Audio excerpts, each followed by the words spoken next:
पूरे देश में वो बहनें, वो भाई जो कच्चे मकानों में रहते हैं, जिनके नाम ही सूची में नहीं थी, कच्चा घर था, आज से सर्वे शुरू होगा फिर से।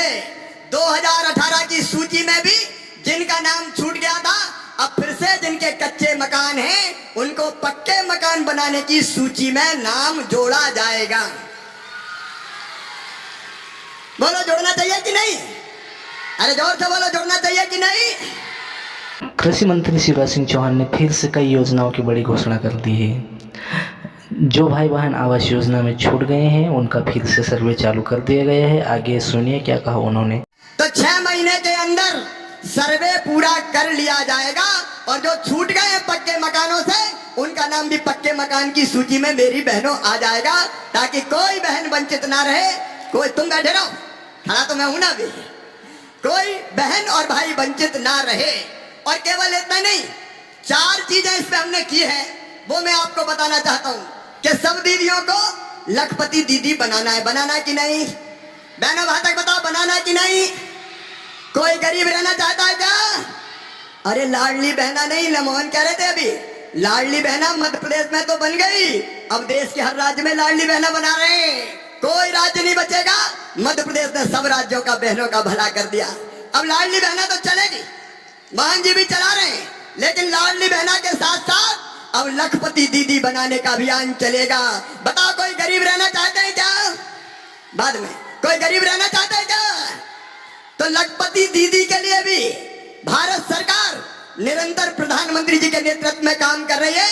लखपति दीदी का मतलब है हर एक बहन की आमदनी हर महीना 10,000 रुपया से ज्यादा होनी चाहिए। होनी चाहिए कि नहीं? जोर से बोलो, होनी चाहिए कि नहीं? तो लखपति दीदी के अभियान के लिए भी अभी 100 करोड़ रुपया डाला गया है खाते में, ताकि उस अभियान को तेजी से गति दी जा सके। आपने सुना ही होगा कि 6 महीनों के अंदर सर्वे पूरा कर लिया जाएगा। जो छूट गए हैं पक्के मकान से उनका नाम भी पक्के मकान की सूची में जोड़ दिया जाएगा। कोई वंचित ना रहे, सभी दीदियों को लखपति दीदी बनाने का वादा किया है। लाडली बहना देश के सभी राज्यों में चालू की जाएगी, कई राज्यों नहीं बचेगा, ऐसा उन्होंने कहा है। लखपति दीदी की आमदनी हर माह 10,000 से ज़्यादा होनी चाहिए। आगे क्या कहा सुनिए। 2.5 एकड़ तक सिंचित जमीन है और 5 एकड़ तक असिंचित जमीन है, उनका नाम भी प्रधानमंत्री आवास योजना में जोड़ा जाएगा। बोलो जोड़ना चाहिए कि नहीं? में सेवा की। अब मोहन यादव जी मध्य प्रदेश में सेवा कर रहे हैं। मुझे कहा कि मैं दिल्ली जाके देश के किसानों की सेवा करूं, और किसान भाइयों प्रधानमंत्री जी के नेतृत्व में रोज कैबिनेट किसानों के पक्ष में फैसला कर रही है। सोयाबीन के दाम कम हो रहे थे क्योंकि विदेशी तेल आ रहा था अपने यहाँ, और उसके कारण सोयाबीन के दाम गिर रहे थे। भारत सरकार ने फैसला किया कि विदेशों पे आने वाले तेल पर 27.5% टैक्स लगा दिया जाएगा, ताकि अपने देसी सोयाबीन महंगा हो जाए।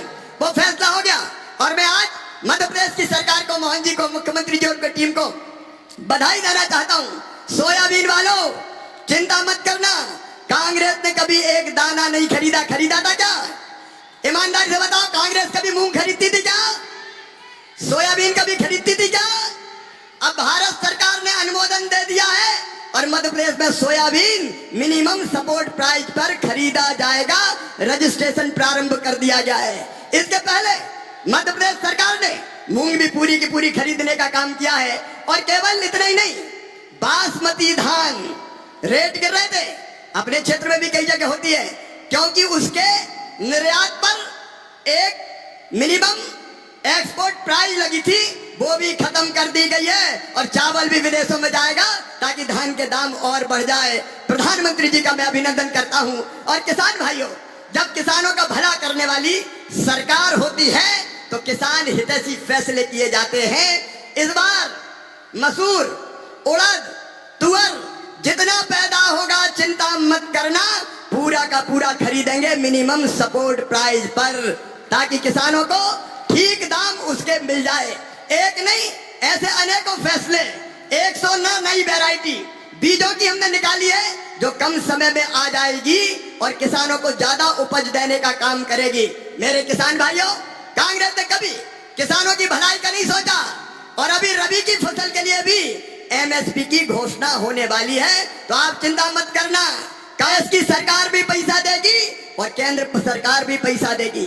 अभी 3,68,000 मकान मध्य प्रदेश में गरीबों को मिले हैं जो राज्य सरकार आपको देगी। प्रहलाद जी ने बताया कि और शेष रह गए, तो धीरे धीरे हम वो भी देते रहेंगे। आपकी सेवा ही मेरी जिंदगी का मिशन है, भारतीय जनता पार्टी की सरकार का मिशन है। और इसलिए याद बहुत आ रही थी, तुमसे मिलने को जी करता है। उन्होंने कहा कि भारत सरकार ने फैसला ले लिया है कि विदेशों से आने वाले तेल पर 27.5% टैक्स लगा दिया जाएगा ताकि सोयाबीन का महंगा हो जाए। उन्होंने कहा कि सोयाबीन वालों चिंता मत करना, भारत सरकार ने अनुमोदन दे दिया है, अब सोयाबीन एमएसपी पर खरीदा जाएगा। इसका रजिस्ट्रेशन प्रारंभ कर दिया गया है। अब सरकार सभी फसलें मूंग, उड़द, तुअर, मसूर, चावल सभी फसलें एमएसपी पर खरीदेगी। अभी रबी की फसल के लिए एमएसपी की घोषणा होने वाली है। और उन्होंने ये भी कहा कि राज्य की सरकार भी पैसे देगी और केंद्र की सरकार भी पैसे देगी। दोस्तों, हमारे इस चैनल पर सरकारी योजनाओं से जुड़ी जानकारी डेली आती रहती, तो आप इस चैनल को सब्सक्राइब कर लें और वीडियो को लाइक करें, अपने यार दोस्तों के साथ शेयर करें। धन्यवाद, मिलते हैं अगली वीडियो में।